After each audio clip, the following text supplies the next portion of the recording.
What happened at Ford's Theater in Washington, D.C. on April 14, 1865 is known to all students of American history.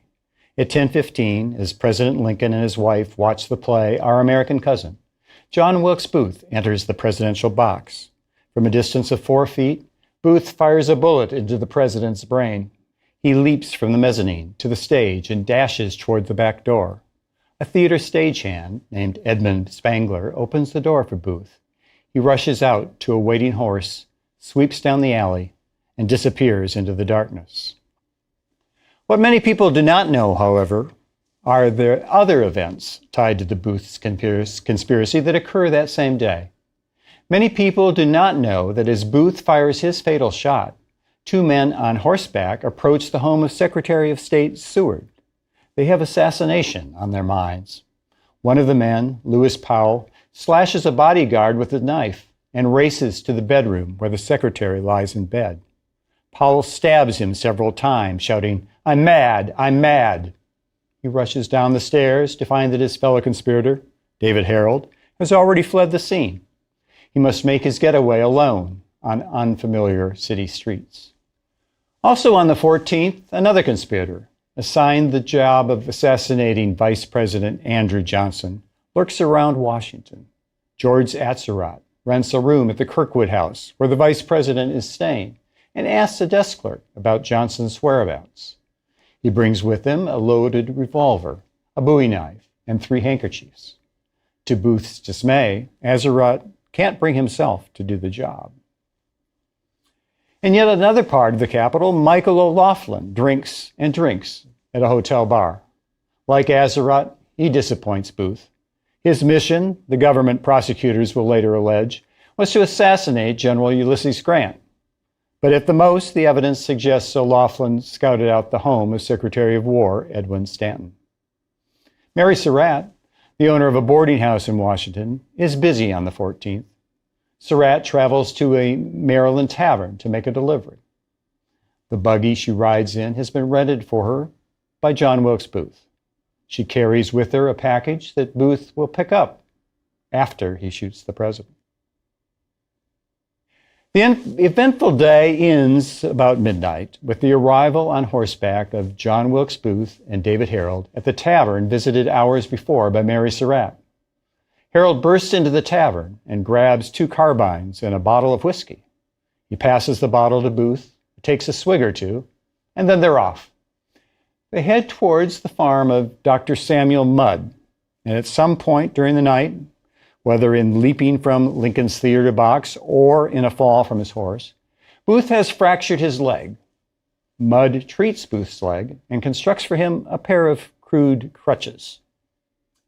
This skeleton of the story shows that the assassination of Abraham Lincoln was part of a larger conspiracy, one that involved many men and women and evolved over weeks.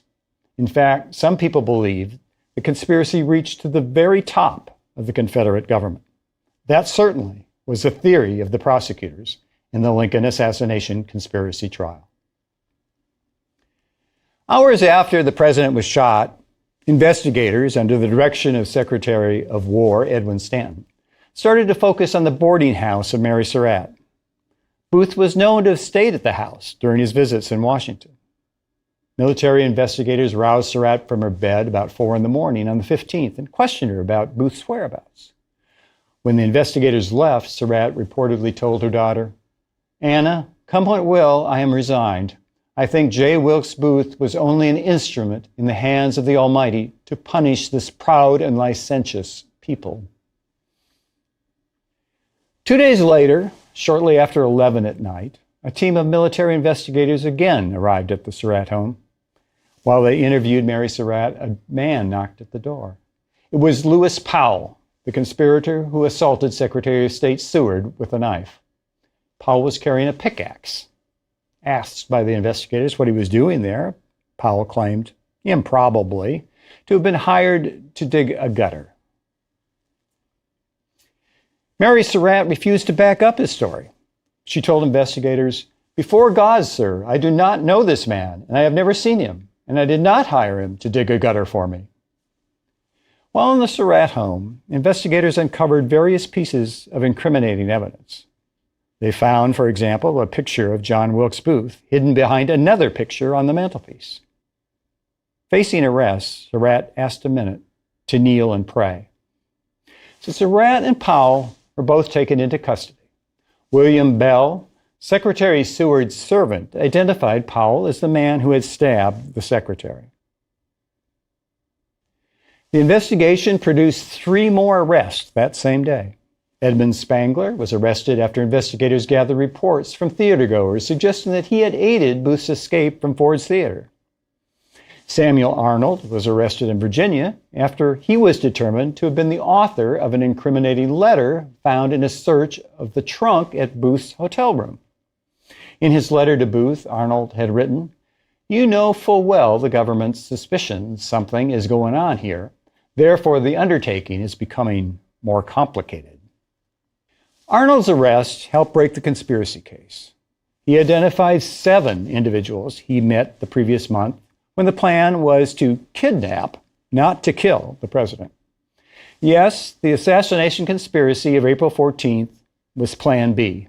Plan A, probably backed by the Confederate government in Richmond, was to kidnap Lincoln and take him behind Confederate lines to Richmond. The idea was to release Lincoln only when the Union agreed to release captured Confederate soldiers. The plan fell through, though, when Lincoln changed plans on the day that the plot was to be executed. Arnold's tip then led to the arrest of O'Laughlin and Atzerodt. When first interviewed by investigators, Dr. Samuel Mudd said that the man whose leg he fixed was a stranger to him. A search of Mudd's home 3 days later turned up a left foot riding boot with the name John Wilkes Booth in it. Mudd claimed not to have noticed the writing. He also claimed not to recognize a photo of Booth. But investigators knew from talking to Mudd's neighbors that Mudd and Booth had been seen together that previous November. So Mudd became the 7th conspirator arrested. On the 26th of April, then, 12 days after the assassination, investigators closed in on their main prey. Booth and Herold were hiding in a barn in Virginia. The suspects were told to get out or the barn would be set on fire. Booth tried to bargain, but failed. Pine boughs were placed against the barn. Booth yelled, "There's a man who wants to come out." David Herold stepped out of the barn and was apprehended. With the fire raging around him, Booth appeared at the door of the barn. He carried a carbine. A shot rang out, and Booth fell. He was carried into the farmhouse, where he died 2 hours later. With the arrest of Herold, the government had in its custody the 7 men and 1 woman it would try for the conspiracy to murder the president and other officials. But how and where should they be tried? Secretary Stanton favored a quick military trial and execution. Edward Bates, Lincoln's former Attorney General, disagreed. He favored a trial in a civilian court. Bates argued that the use of a military trial would be unconstitutional. Bates said, "If the offenders are done to death by that tribunal, however truly guilty, they will pass for martyrs with half the world." President Johnson asked his own Attorney General, James Speed, to prepare an opinion on the legality of a military trial. Speed concluded that the use of a military court was lawful and proper. He reasoned that the attack on the commander-in-chief came before the full cessation of the rebellion by the Confederate States, and thus the assassination was a war crime. It's true that by April 14th, General Lee had surrendered for the Army of Northern Virginia, but the Confederate States of America had not formally ceased hostilities. As an act of war then, Speed said, the War Department, and not the judicial branch, was the appropriate body to run the trial. Johnson agreed, and on May 1, 1865, he ordered the alleged conspirators to be tried before a 9-person military commission. The commission convened for the first time a week later in a newly created courtroom on the 3rd floor of the old Arsenal Penitentiary in Washington. The voting members of the commission included 8 generals and a colonel. Judge Advocate General Joseph Holt served in the problematic roles dual roles of chief prosecutor and legal advisor to the commission. John A. Bingham served on the commission as a special judge advocate, and both examined witnesses and gave the government's summation. Testimony began on May 12th. Now, that's just 3 days after the prisoners were first informed of the charges against them and asked if they would like to have legal counsel. Apart from this distressingly short time to prepare for trial, the defendants had other things stacked against them as well. Under the rules of the commission, they would be convicted by a simple majority vote, and a majority of 2/3 can impose the death penalty. Also, while their lawyers could call witnesses on their behalf, the defendants themselves were not allowed to testify. The military trial would take 7 weeks. The commission heard from 371 witnesses. Over the course of it all, spectators lucky enough to get admission passes freely moved in and out of the courtroom. A surprisingly nonchalant atmosphere for such a very important trial. The War Department saw the trial as an opportunity to prosecute not only the 8 charged conspirators, but also Jefferson Davis and the Confederate Secret Service. Prosecutors suggested that as the war turned in favor of the Union, the Confederacy got desperate. They began to support schemes that would have been rejected under other circumstances. Witnesses described Confederate plots to destroy public buildings, burn steamboats, poison the public water supply of New York City, and even mount a biological attack. Witness Godfrey Hyams described a meeting with Confederate operatives who hoped to infect clothing in Bermuda with yellow fever, smallpox, and other contagious diseases. Under this plan, 8 trunks of the infected clothing would have been given to or sold to Union troops, while 1 trunk would have been placed in a valise and presented to President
Ewing argued that the prosecution failed to prove that his client actually furthered the conspiracy in any way. Prosecutors responded by noting that Mudd pointed out to Harold and Booth the route that they should take upon leaving Mudd's farm. That, said the prosecutors, furthered the conspiracy. No defendant's case, however, was more contested and more debated than that of Mary Surratt. President Andrew Johnson called her the keeper of the nest that hatched the egg. Without question, Booth and other conspirators had been frequent visitors at Surratt's boarding house. But evidence of association with conspirators is not by itself enough to sustain a conviction. Prosecutors had to show that Surratt took specific actions that furthered the conspiracy. It is clear that she lied to investigators. Police witnesses testified she claimed not to know Lewis Powell after he stumbled into her home. But lying is not enough for a conviction either. The most incriminating evidence against Surratt came from two witnesses, Lewis Whiteman and John Lloyd. Whiteman, a boarder at Surratt's house, described a buggy trip with Mary Surratt on the afternoon of the assassination to Surratt's Tavern in Maryland. The tavern was part of a farmhouse where Mary had previously lived with her husband John. John had died in 1862, and Mary had rented out the tavern when she opened her D.C. boarding house in 1864. Ostensibly, the purpose of the buggy trip was to collect a debt, but the real reason appears to have been to deliver a package to the tavern proprietor, John Lloyd. The package contained field glasses, that is binoculars we call them today, although Whiteman said he didn't know the contents at the time.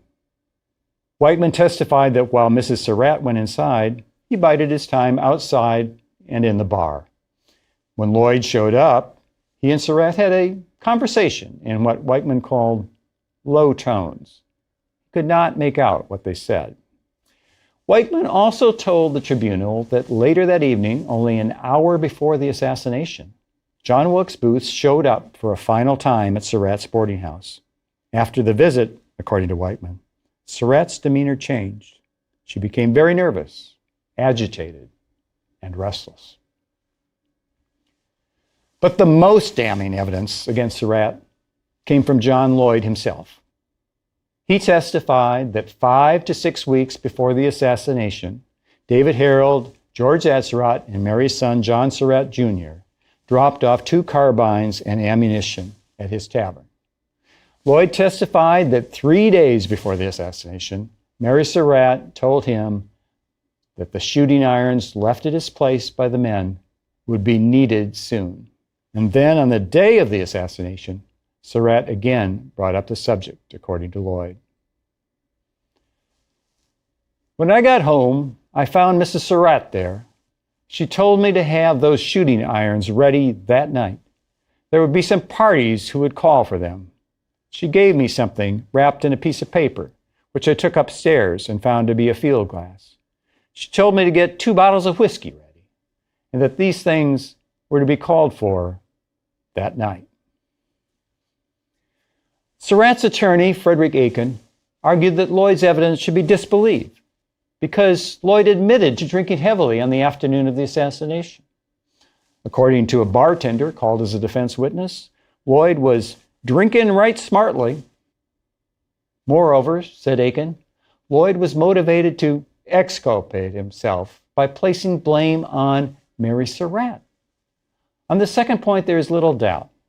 Lloyd almost certainly faced a choice between either testifying against Surratt or being charged himself. Finally, Aiken argued there was no direct evidence that Surratt knew Booth planned to assassinate the president. Aiken suggested that Surratt may have unintentionally aided Booth's escape, but that nothing she did showed an intent to further a murder. From the standpoint of the commission, Surratt had a problem. They clearly believed that Booth let Surratt in on his plans for Ford Theater. If that were true, then Mary Surratt could have gone to the authorities and prevented the assassination of the president. She chose not to do that. On May 29, 1865, the military commission met in secret session to review the evidence. After a day of deliberations, they reached their verdicts. The commission found 7 of the prisoners guilty of at least one of the conspiracy charges. Ned Spangler was guilty only of aiding and abetting Booth's escape. He got 6 years. Arnold, Mudd, and O'Loughlin were sentenced to hard labor for life.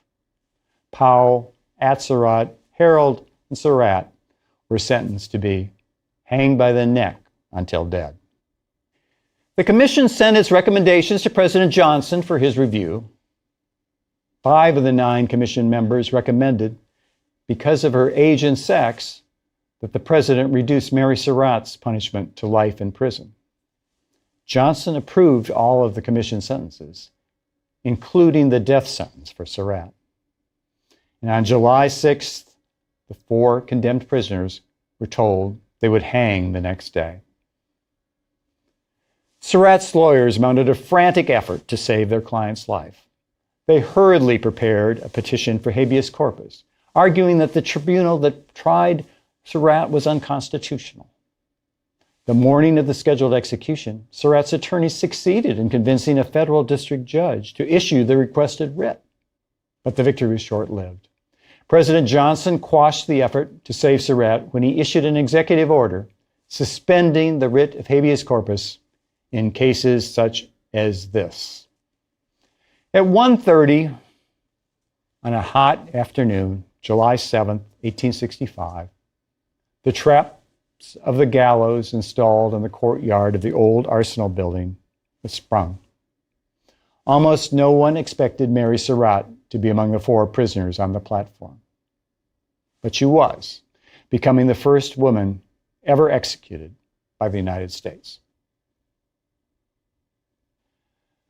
The surviving prisoners were taken to prison at Fort Jefferson in the desolate Dry Tortugas, Florida. 2 years later, a yellow fever epidemic swept the prison and claimed the life of O'Loughlin.